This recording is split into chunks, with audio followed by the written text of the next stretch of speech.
नमस्ते दोस्तों, आज का विषय है प्रेम। ना तो वैलेंटाइन और ना ही ताजमहल। प्रेम का प्रतीक एवं जीवंत उदाहरण है लोरिक और मंजरी की प्रेम कथा, जो 10वीं सदी की है। तो चलिए सुनते हैं।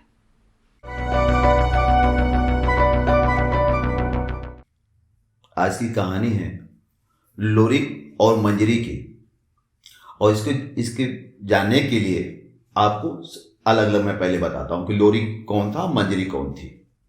लोरिक बहुत वीर योद्धा था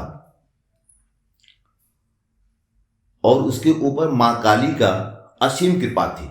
वह मां का परम भक्त था और अपने शक्ति के लिए ही वो जाना जाता रहा और उसकी वीरता पूरे भारत में प्रसिद्ध हो गई थी। यह तो हुआ लोरिक की बात। अब बात यह है कि लोरिक था कहाँ का। लोरिक के विषय में तमाम लोग तमाम न की बातें करते हैं। कोई कहता है पंजाब का था, कोई कहता है छत्तीसगढ़ का था, और कोई कहता है कि उसका संबंध सहरसा माने बिहार से था। लेकिन अधिकतर लोगों की बातें यही समझ में आती हैं कि रहने वाला बलिया का था। ये तो हुई लोरी की कहानी। और लोरी के साथ में एक प्लस पॉइंट और था कि वीर योद्धा होने के साथ साथ वह जो तलवार यूज करता था वह तलवार 84 मन का था। एक मन मीन्स 40 किलो, यानी उसका तलवार 350 किलो का था। और वह इतना बलशाली था कि हजारों लोगों पर अकेला ही भारी पड़ता रहा। यह तो हुई लोरिक की बात। और यह प्रसिद्ध किस लिए था? अपनी शक्ति के लिए और बल भुजाओं के लिए। दूसरी बात मंजरी की है। मंजरी कौन थी? मंजरी अघोरी स्टेट जो रावणचंद्र के पास पड़ता है, अघोरी स्टेट में पैदा हुई। उसके पिता का नाम मेहर था। मंजरी जब छोटी थी तो बहुत खूबसूरत थी। पिता को भी बहुत अच्छा लगता रहा कि मेरी बिटिया बहुत अच्छी है, सुंदर है। लेकिन लोग जैसे जैसे मंजरी बढ़ती गई उसकी सुंदरता की ख्यात पूरे भारत में बढ़ता गया। अब स्थिति यह हुई कि बड़े होने पर पिता को यह लगा कि अब उसकी शादी कैसे की जाए। क्यों? वह डरता था क्योंकि अघोरी स्टेट जो है उसका राजा मोलागत, अघोरी स्टेट का राजा था मोलागत। अब मोलागत बहुत ही क्रूर था। उसके क्रूरता से डर के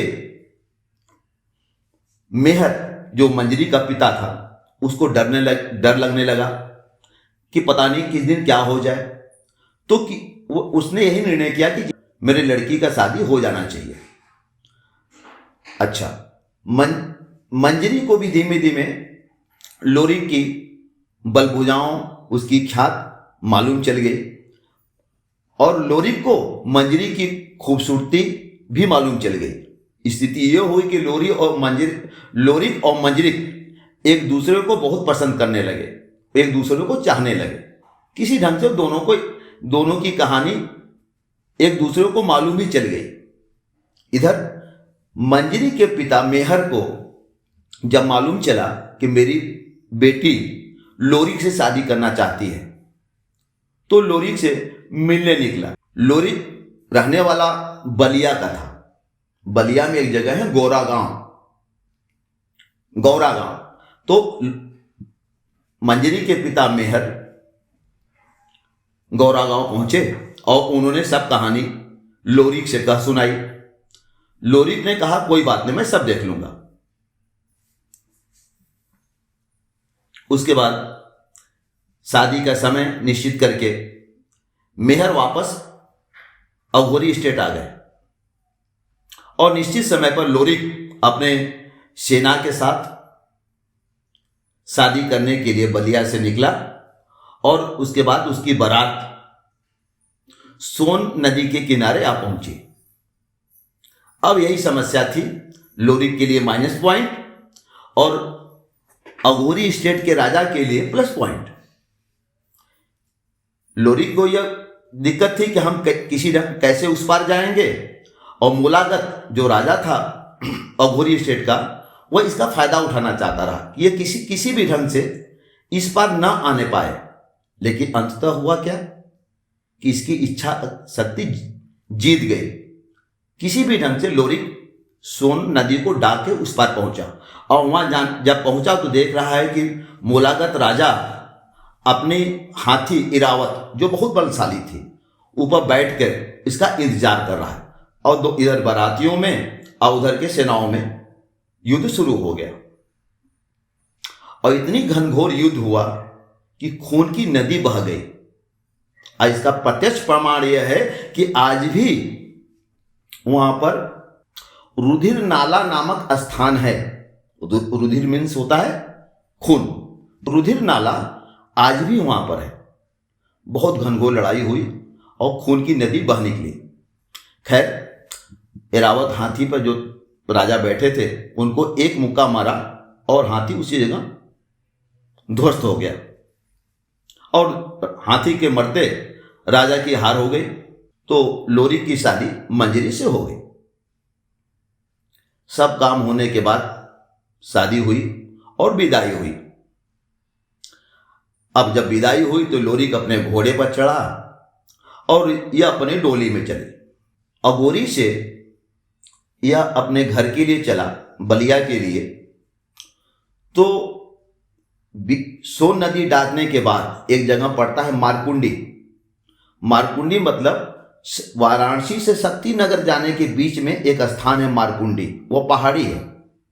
उस पहाड़ पर लोरिक अपने बारातियों के साथ वहां पर चढ़ गया और चूंकि लोग लड़ाई में थक चुके थे, शादी ब्याह हो चुका था, तो लोगों ने सोचा कि बहुत सुंदर स्थान है कि उन्हें यहाँ पर थोड़ी देर के लिए आराम कर लिया जाए।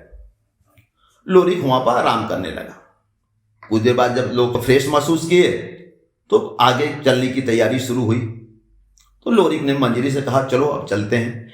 तो मंजरी ने कहा कि लोरिक सुनो, मैं चाहती हूं कि अब पता नहीं अब मैं जा रही हूं दोबारा इस स्टेट में आना हो या न हो, तो हम दोनों अपने प्रेम कहानी की और तुम्हारे बल भुजाओं की कुछ निशानी यहां पर छोड़ के जाएं। तो लोरिक ने कहा बहुत अच्छी बात है, बोलो तुम क्या चाहती हो।